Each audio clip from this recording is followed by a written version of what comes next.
Olá, seja bem-vindo ao Geração Hightech desta semana. Hoje o tema é a segurança interna e vamos ter connosco o Secretário de Estado Adjunto e da Administração Interna, Dr. José Magalhães, com quem vamos falar já a seguir à nossa reportagem.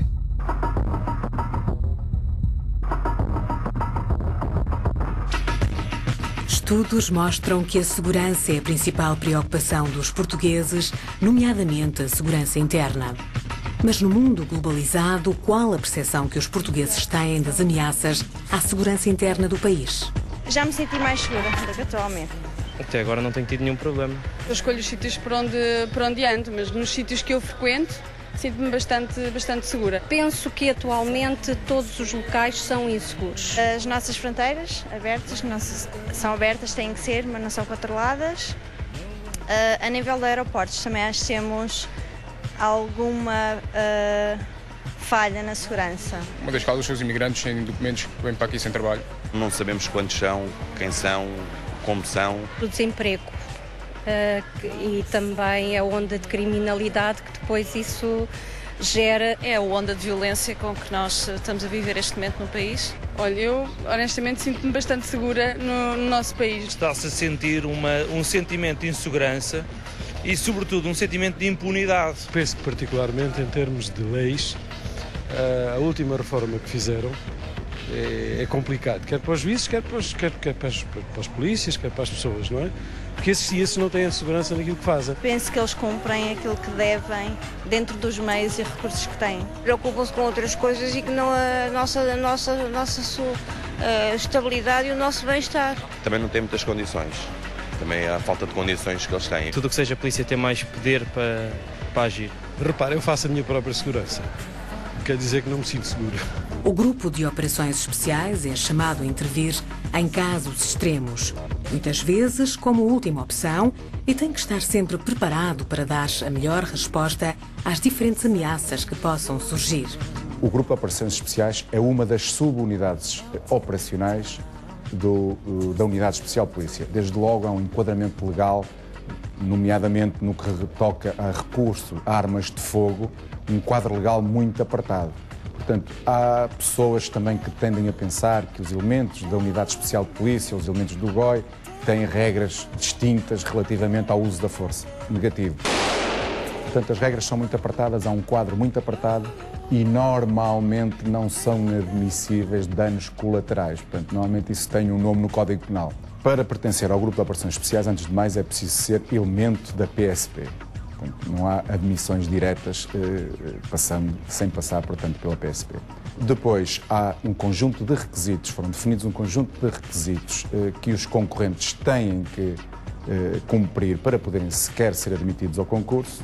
Não ter mais de 30 anos de idade, ver bem, não ter deficiências físicas e por aí fora, terem uma folha de serviço limpa, uma boa avaliação de serviço. Há um conjunto de pré-requisitos. Desde logo não queremos heróis, não queremos rambos, está fora de questão. Queremos pessoas com um low profile, mas que simultaneamente reúnam condições de coragem, de decisão, capacidade de trabalhar a equipa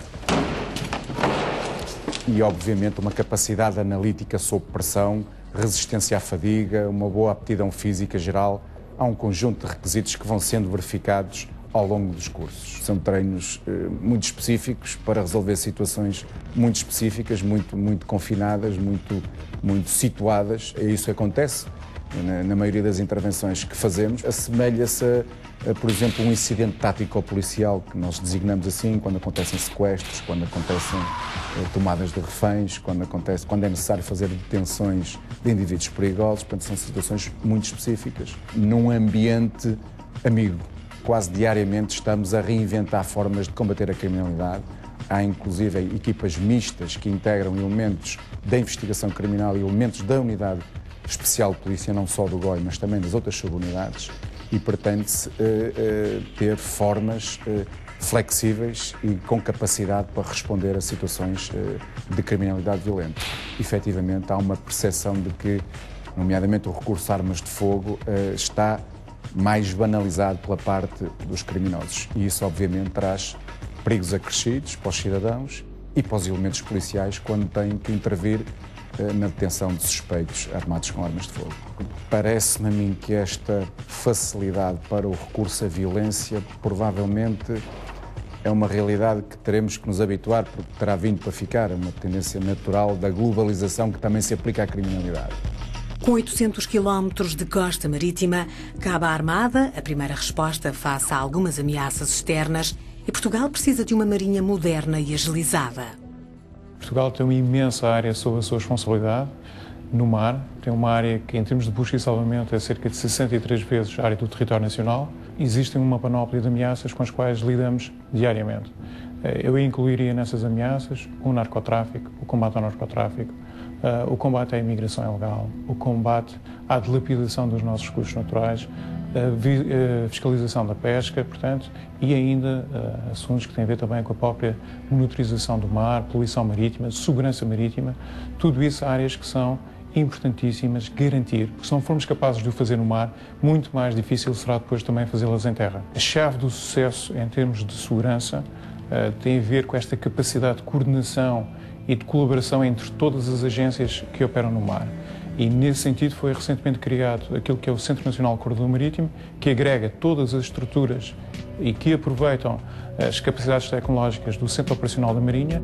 Atualmente tem cerca de 10.500 efetivos, distribuídos entre militares que prestam serviço nas unidades navais, nos fuzileiros e em terra. A Marinha tem os meios que Portugal põe à sua disposição para operar. Nós consideramos que atualmente eles são os meios possíveis e são importantes e são todos eles necessários. E todos esses meios são utilizados, seja uma fragata, seja uma unidade de fuzileiros, um destacamento de ações especiais que seja utilizado por uma ação concreta em parceria com a Polícia Judiciária para combate ao narcotráfico, como temos feito muitas em colaboração com a Polícia Judiciária, seja em outra missão qualquer em que os meios da Marinha sejam necessários empregar. Queria-lhe só referir que cerca de 90% do nosso comércio a nível mundial é feito por via marítima. Portanto, é necessário garantir a estabilidade desse comércio, porque é uma estabilidade que tem implicações à escala global. Temos que estar preparados para quaisquer que sejam essas ameaças. E isso significa ter uma marinha forte e ter umas forças armadas fortes. Tudo o que for feito nesse sentido não deixa de ser uma garantia de que no futuro estaremos obviamente preparados para as ameaças que daí venham. Temos que ser capazes de garantir que o nosso espaço, sob nossa responsabilidade, está devidamente protegido e devidamente garantido. O tráfico de seres humanos, seja para prostituição, seja para trabalho ilegal, é uma das maiores ameaças à segurança interna de um país. E Portugal começa agora a dar uma resposta cabal a esse nível. Em 2007 houve uma revisão do Código Penal e o tráfico de seres humanos, em termos penais, criminais, teve uma revisão da sua definição. Está enquadrado na liberdade pessoal, o que significa que já não tem o pendor ligado só à questão da exploração sexual, como tinha anteriormente, e, portanto, atualmente hoje há uma definição mais vasta e que enquadra, obviamente, não só a questão da exploração sexual, mas também a exploração laboral e a questão das vítimas menores associado à questão da adoção também. O fenómeno do tráfico de seres humanos é muito complexo. Uma das características que o sustenta, vá lá, e o que o faz nascer, é de facto essa assimetria entre países, não é? Ou entre regiões, porque mesmo dentro de cada país existem, as regiões não são todas iguais, portanto há assimetria do ponto de vista económico, as desigualdades de género, as desigualdades políticas, etc. Os conflitos também levam a que existem fatores de procura e de oferta. O tráfico não é só de cidadãos estrangeiros, também pode ser, e também acontece, cidadãos nacionais, não é? Comparado com outros fenómenos criminais, o tráfico de seres humanos não é do que tenha mais peso ou representatividade em termos da criminalidade nacional, embora seja e mereça toda a atenção. E é um fenómeno muito obscuro, portanto, às vezes é difícil de distinguir se é uma questão obviamente associada a toda a exploração,